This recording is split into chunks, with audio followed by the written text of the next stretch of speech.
And like Johnny said, we are continuing our series called Foundations, all right?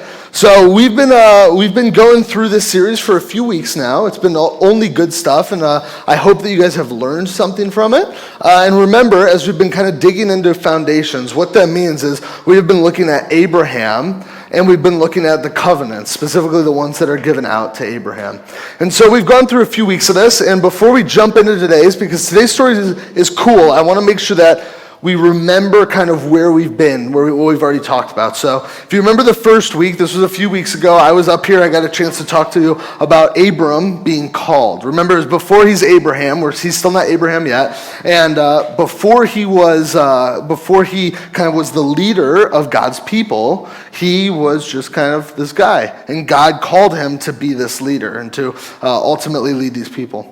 And then we talked about blessings the week after that, and I got a chance to be back up here, and I talked about how he was blessed by God, and we talked about Melchizedek, and we talked about that high priest. And then not last week, but week before last, Isaac was here, and he talked about the covenant that was made in Genesis 15, probably one of the most important passages for the story of Abram. And so last week we had fall retreat. Woo, it was fun. And and now we're back and we're continuing our series. And today is kind of a unique story. We're going to be looking at Genesis 16, and this passage isn't specifically about Abram, but it's kind of about two women that are going to kind of interact with one another. But before we get there, the overarching message we're getting with is mistakes. We're going to talk about some mistakes that were made. And I was like, all right, so how am I going to illustrate this? I was like, all right, I could talk about a mistake that I made.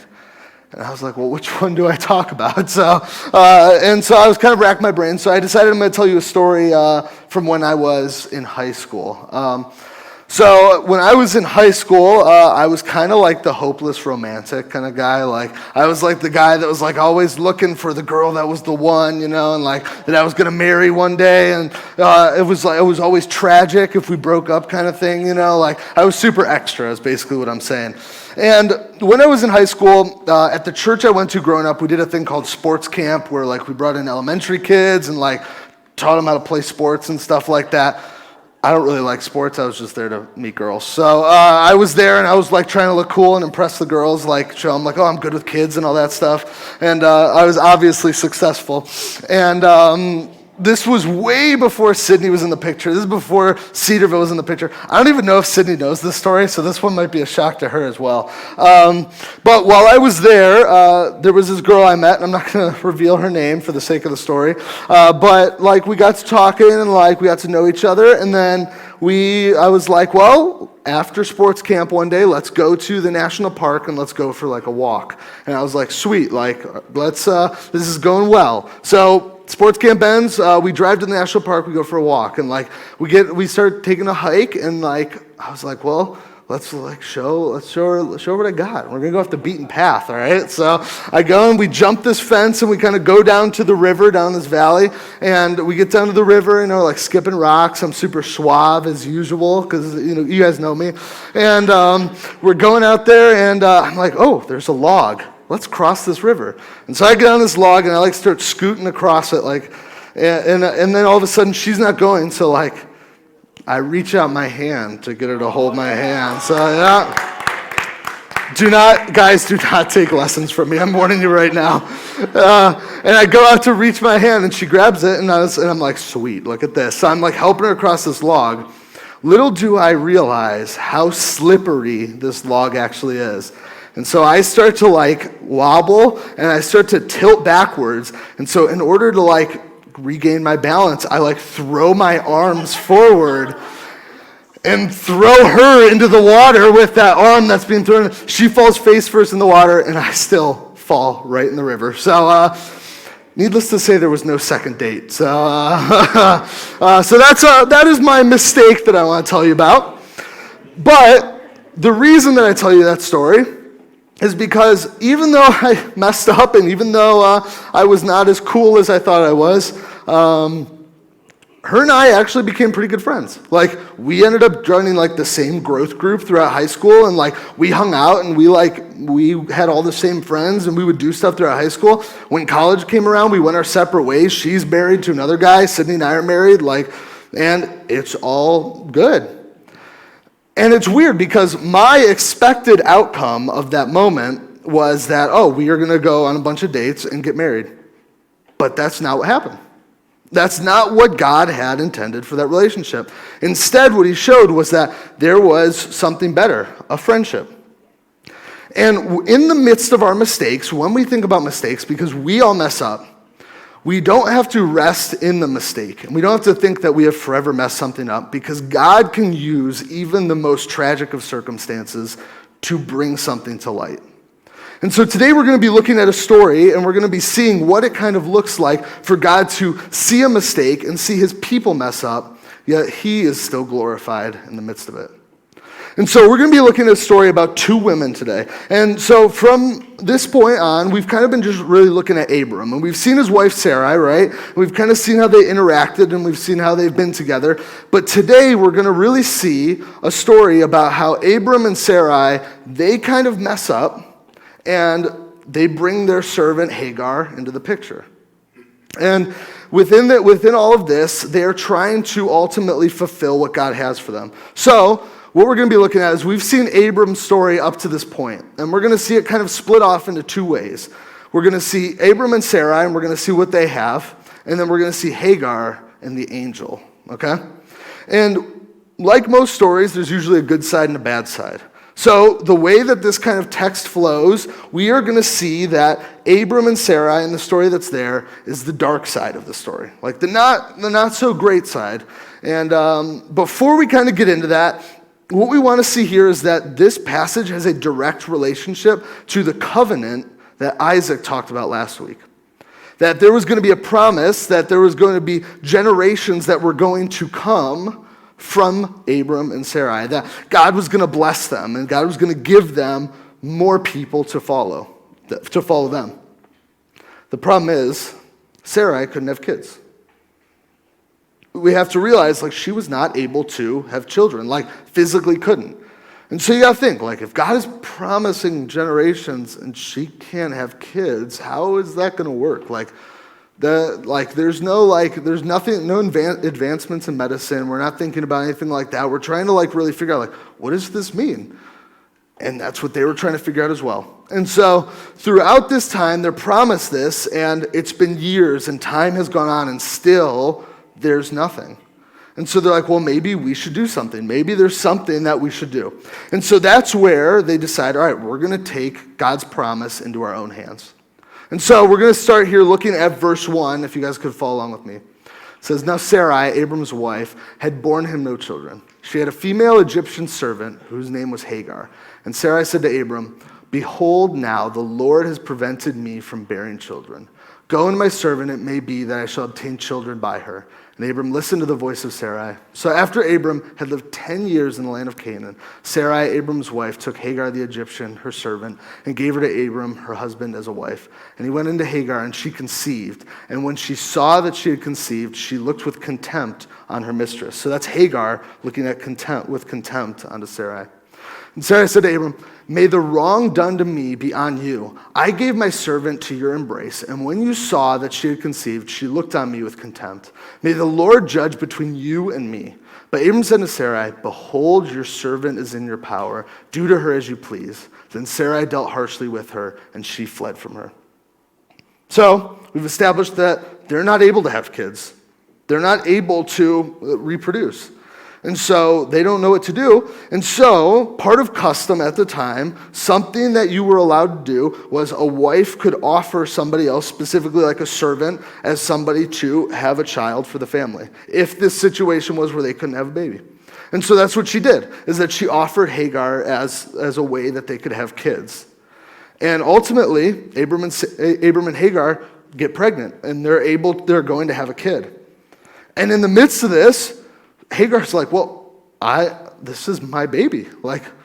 This is my kid. And she looks to Sarai like, you're not going to have this kid. This is mine. And Sarah is like, no, that's my kid because I'm the one that sent you over to my husband. And it really is like a soap opera or something, right? Like Abram is like, all right, Sarah, we got to have a baby, but we can't have a baby. So Sarah's like, well, you can sleep with Hagar, and then you guys can have a baby and have a baby, but that's actually my baby, but it's not my baby. And Abram's stuck in the middle, and they're kind of fighting, and they're going after each other, and they're constantly fighting and bickering, and they don't know what to do. And it's like all of a sudden this drama is ensuing. Is this the way that God has intended their generations to go? No. They decided, well, I'm going to figure this out, and we're going to do this the way that we want to, because the timing isn't what we want. We're going to try to figure out and take this into our own hands.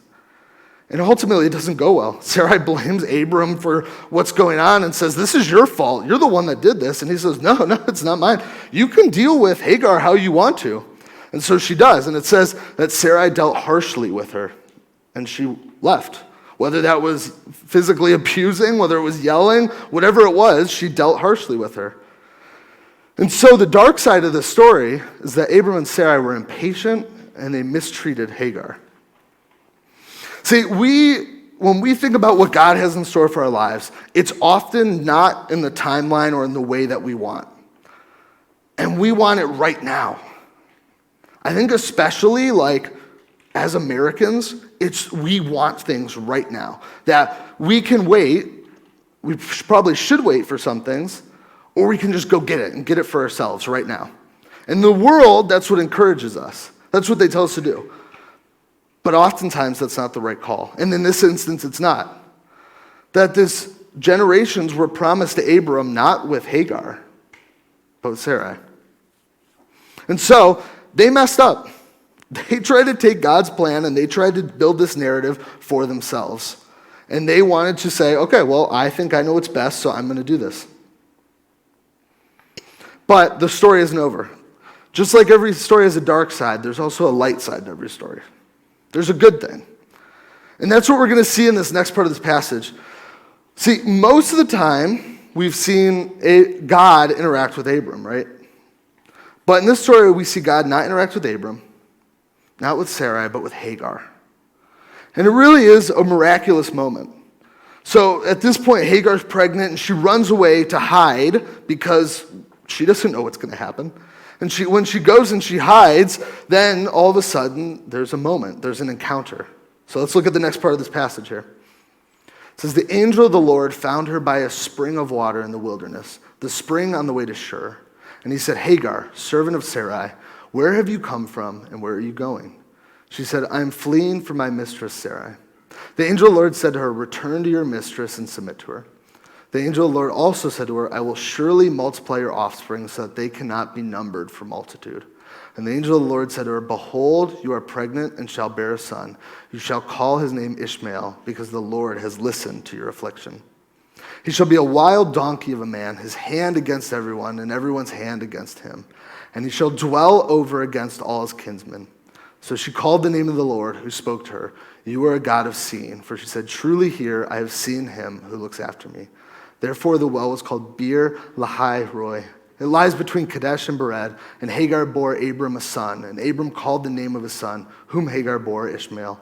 Abram was 86 years old when Hagar bore Ishmael to Abram.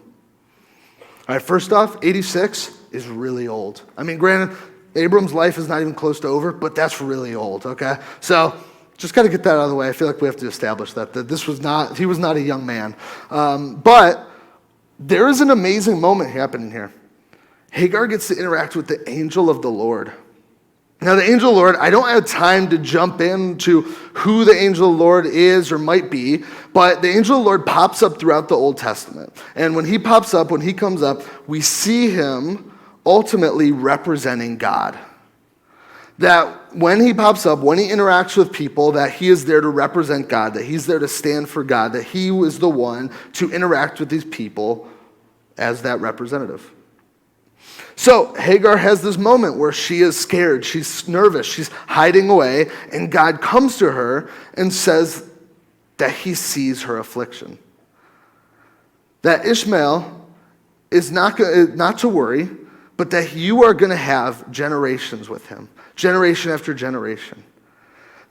He said, I see your affliction. The Lord sees your affliction, and you should not worry. And she responds out of joy, like, you are the God that sees. You are the one that sees me. You are the God that sees me in this moment. You're the God that watches me. And it's a blessing. Like, she is seeing this moment as something that's encouraging. And there's something that's important to establish here is that Ishmael, that there's going to be generations, and it says that he's going to be a wild donkey of a man. Largely what this means is that he is going to be somebody that is going to be enemies with Israel, and Israel's not going to like them, and there's going to be push and pull, and people are going to constantly go back and forth with each other, and he's going to fight with the people that is part of his kinsmen. And that is something that's still true today. His descendants, who are still alive today, still butt heads with the Jews. Like, it's something that has stood the test of time, and we've seen it. And so, despite this being the prophecy for Ishmael and the people that are going to follow, God still interacts with Hagar. Remember, Hagar, she is the servant of these people, but God has not interacted with many others outside of Abram and Sarai in the story that we've covered.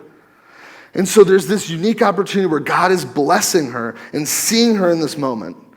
And he's coming to her and saying that, no, I see your affliction. I see the pain that you're going through. But you get an opportunity to interact with me. See, the light side of the story is just the fact that Hagar encounters the angel of the Lord. The blessing that comes with the fact that she gets to see and interact with him is amazing. And it's showing that, no, there was this mistake. They messed up. You got pregnant, not when it was God's timing. But God is still going to use that, and he's going to show that there's beauty to be had. He's going to show that, no, I am going to bless you despite this. I'm going to watch over you despite this. I see you in your affliction. That out of that mistake came something that is really good. Out of that mistake came something that is God interacting with somebody that needed it in that moment. And in this story, we've kind of seen these two sides come, and we've seen the story of, we've seen Hagar and the angel, and we've seen Abram and Sarai, and they're kind of playing off one another, right? So we see the dark side of Abram and Sarai trying to say, all right, I'm going to take this in my hands. I'm going to figure out what needs to happen. And then we see Hagar run away after all this, and she gets a blessing from the angel of the Lord.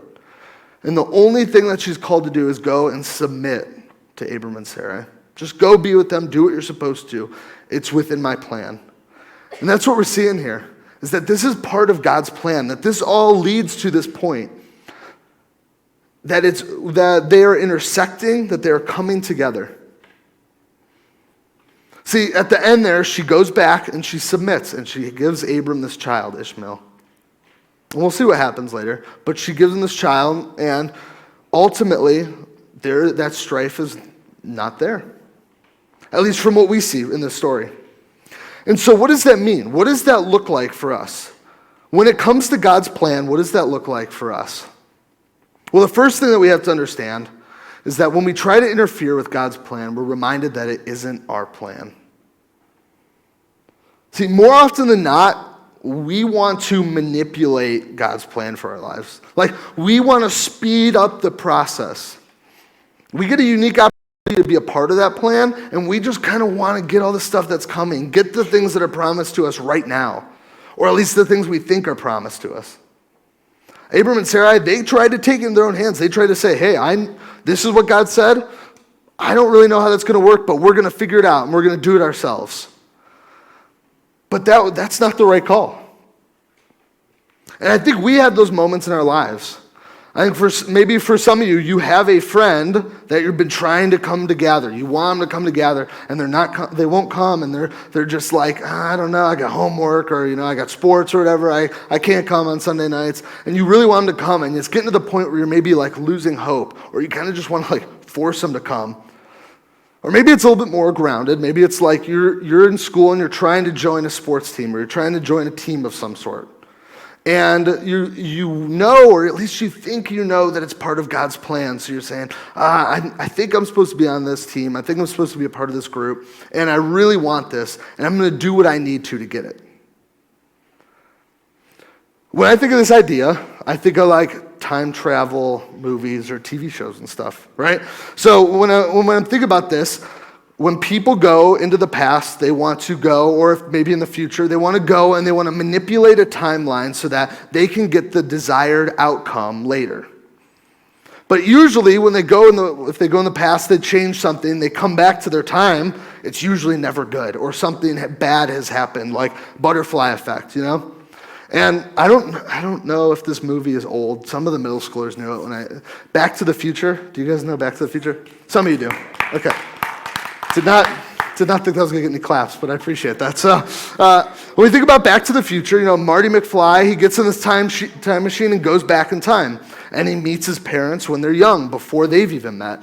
And he goes and he starts interacting with them and like talking with them. And he's meddling with the timeline, and to the point where they're not going to meet, and he might not exist anymore.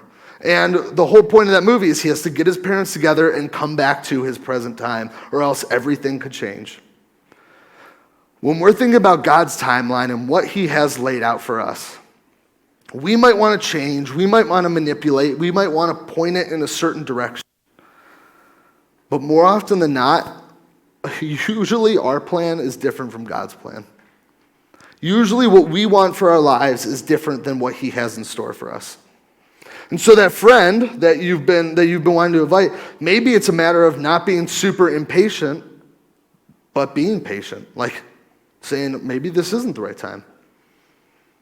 Or maybe you're saying, like when it comes to that sports team, you're like, well, if I want to get on the sports team, I'm willing to, that means I can't go to church on Sundays, or maybe I have to misgather on Sunday nights, and maybe that's worth it because I think God is pointing me to the sports team, Is that right?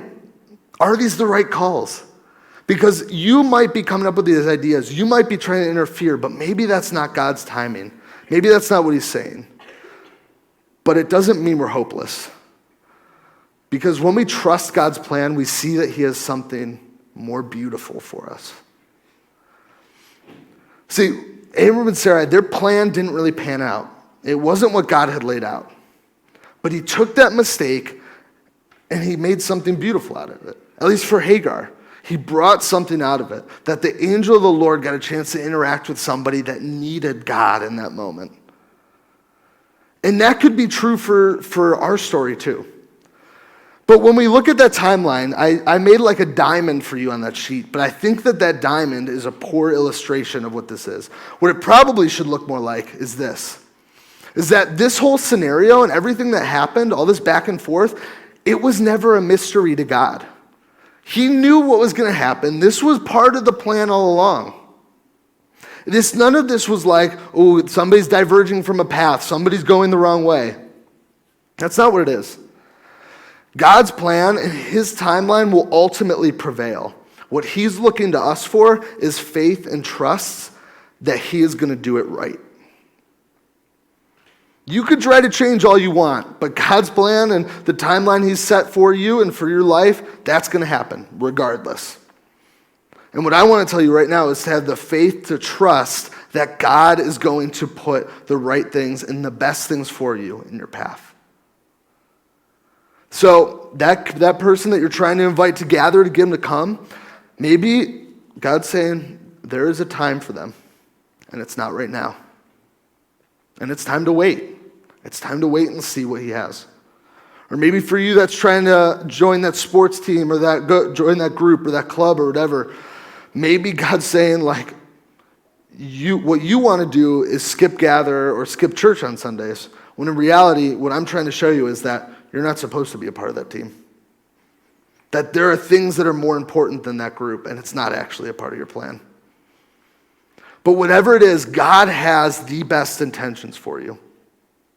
And they're not always going to be laid out. They're not always going to be these bricks that are kind of put on the road, that you might try something and you might end up making a mistake, but ultimately God is going to take that and point you to something more beautiful. Usually it's himself. And I want to tell you right now, that's exactly what God has done with our lives.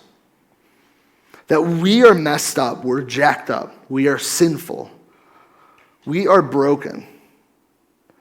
But because of Christ, because of his death on the cross, God has used something like that and has been able to make it so that we can be made beautiful. But that requires us putting our faith in him. That requires us looking to him for life, for guidance, for truth. And that only lies in God. He is the one that takes something that is a mistake, that's a problem, that's an issue, and he can make it beautiful. And that's what he did here. And what I want you to do is we're going to spend some time in some discussion groups here in a minute. I want you to seriously consider these things. You guys will have a good amount of time and really dig in and really look at these questions to understand maybe what God has laid out for you, what this plan might look like, all right? So go ahead and jump into those discussion groups.